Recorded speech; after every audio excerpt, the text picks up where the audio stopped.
Now, meanwhile, North Korea's top diplomat is traveling to New York next week. Official purpose of trip to sign the landmark Paris Agreement on climate change.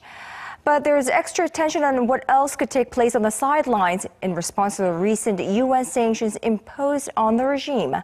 Our Kwon Soa looks into the possibility of such extra meetings. North Korea's Foreign Minister Ri Su-yong is expected to visit the UN headquarters in New York next week to take part in the signing of the Paris Agreement.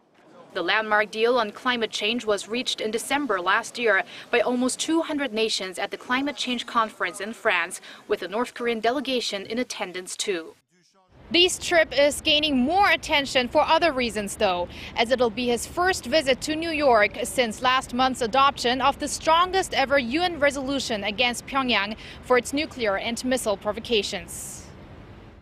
According to a source familiar with North Korea, Pyongyang may want to show the international community the sanctions aren't having an impact on the regime. There's also speculation Ri could seek talks with his U.S. counterpart, John Kerry. With the North Korea recently stressing dialogue with the U.S., it could be that the North is trying to push ahead with a meeting. Ri's visit to the UN is increasing the chance that the two foreign ministers could meet. Although it's difficult to say whether the U.S. would actively engage with North Korea for talks at this point, the expert added Washington's doors are open for peace talks, which was also mentioned by Kerry at the Group of Seven meeting in Hiroshima this week.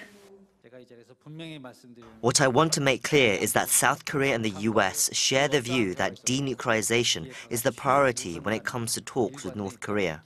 As far as I know, Secretary Kerry's statement was based on that same stance. Meanwhile, a more likely meeting in New York could take place with UN Secretary General Ban Ki-moon, as was the case during the North Korean diplomat's previous two visits, but the UN has yet to offer any indication of that. Kwon Soa, Arirang News.